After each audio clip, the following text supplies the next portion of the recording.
Right, let's talk about some transfer news. And it's Chelsea, really, are right at the centre of things again. And a transfer that won't be happening, and we didn't expect it to, is Cole Palmer. Because the breaking news today is that he has extended his contract by another 2 years to 2033, which will take him into his 30th year. Any of you ever been able to enjoy the luxury of a 9-year contract? Wow. It's unreal, isn't it? It's unreal. I'd sign it, though. I bet you would. Oh, yeah. Who is it the better deal for? Is it a better deal for him or is it a better deal for the club? Well, it's protecting their asset, isn't it? It definitely ain't a better deal for the club. It can't be a better deal for the club. Because why would they give 9 years then? Yeah. Because I don't know what they're doing. I'm not being horrible, but you're talking about like 9 years' time. How can you tell he's going to be in 9 years' time? He's had an unbelievable season. He's a good player. Yeah. But this season, every team that goes, if Tim was manager at Tottenham now and he's going to Stamford Bridge or they're playing at Tottenham's ground, the first thing you do in the team talk is stop Cole Palmer playing. Mm-hmm. Stop Cole Palmer playing. And that's the thing now. He's got that now the whole time. And now you're giving him a 9-year contract. Don't get me wrong, I like him. But they're giving these players 7, 8, 9-year contracts, like all of them. That's one of the reasons Conor Gallagher's probably going to go, because he got offered 2 years. 2-year contract with an option, and they're giving people 6 and 7 and 8 years who some of them don't even play, don't even get in the team.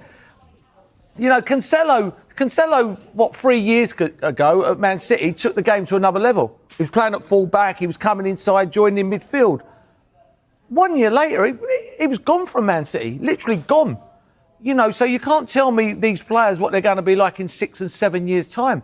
Oh, if I was him, I'd have signed that contract. Oh, my God, he's had... But Merce, if he has a season like he had last year, next year, whatever he's earning now won't be enough money. Yeah, I suppose, if he does. If he does, yeah. If he does. Do you fancy him to score 15 goals next season? No, I'm not sure. You don't think he'll have that same... Remember, he takes all the penalties as well, mate. Last season, he was unreal. He was unreal. This season... he is marked. It is everybody. This is why you always go on about people like Ryan Giggs and people like that, year in for like 20 years. We've seen it a million times. See it with Adebayor. Arsenal ripped it up. New contract. Pick him up, mark him. It's going to be hard. If he gets 15 goals next season, I'll be like, wow, fair play to you. That's 15, a lot of goals. Yeah. It's a lot of goals, 15. Yeah. Rachel, it's a real show of faith as well from Chelsea for him. Would you now say that he is Chelsea's most important player? Well, I think that's the danger, because he's still a young player. There's still likely going to be games where he doesn't perform. That's what you would expect from someone who's still learning and building that experience and maturing. And, I think it does put a target on his back for, the teams he is going to face. He did have a great season last year, but also...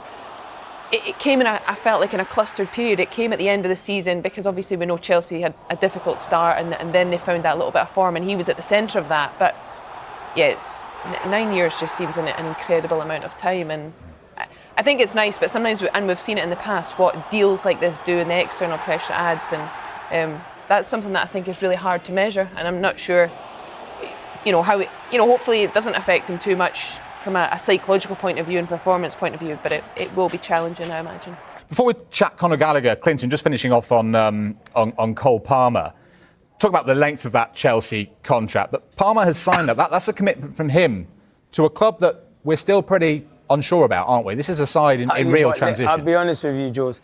Players signing contracts doesn't matter anymore. Even if, I understand what you're saying, and he probably sees the project there at Chelsea, and hopefully Chelsea can go on and have an outstanding season. But as Timodat said, if he scores more goals, his value will go up, and someone will pay big money to prize him away. He's a fantastic talent. I thought more England fans wanted to see him playing in the Euros, and when he did, he scored a big, important goal. So I think he's a special talent. I do think he'll have another outstanding season, but he needs the players in and around him to develop him and produce, because he is their best player. He is the one they lean to when they're struggling. They go to him and they say, "Go and produce that bit of magic." But yeah, I don't think because he signed that 9-year deal, that I think if clubs want him and they're willing to pay the money, Chelsea will have to sell him. It doesn't mean anything for him. Yeah. I'd sign a 9-year deal. I still don't get it, because give him an extra 2 years, so he already has 7 left. Yeah. I think it's an increase in wage as well, isn't it? That's what Just it give is. him an increase. I mean, Okay. I don't. It's good for Chelsea. It's good for the fans. But you know, I think he needs. It's going to be a difficult season. I this wish year. I was It 20. will. If he does well again, I wish this I was season, 20. I wish I was 21 again, please. 9 And as good as Cole Palmer as well, Clint. Well, I could score goals. That was good. That was good. Can't have 2 wishes. Hey, I could score goals. There you go. Let's just go back to Chelsea and chat Conor Gallagher and what is happening with him. He is staying, for now it seems, he's been in Madrid, as you'll probably know, staying in a local hotel, having passed a medical, agreed a deal with Atletico. The move is on hold, and apparently he's flying back to the UK tonight while the clubs continue to try and find a way around this. I mean, Chris, put yourself in Conor Gallagher's position right now. How difficult is all this for him? Very, because I don't think he wants to leave his own football club as such, but obviously because of what's going on, he's getting forced out the door. I don't agree with it. I think, listening to the guys there talking about the contracts, when you look at, the way these contracts are getting structured now, I'm not a finance expert, but short term it seems to be okay, but you're just kicking the can down the street because this is going to have to be paid for years and years and years, and if you don't have success, then how are you going to pay this from years to come? I think, when you've got homegrown talent, yes, you can cash in it. But I think Conor Gallagher, for me, I can understand his frustration in terms of he's seen people coming in and getting big wages and he's not been rewarded for that. He's an England internationalist and 9 times out of 10 they carry they're the ones that get the big wages. He's probably looked at Cole Palmer now as well, albeit in a different role and a different type of player.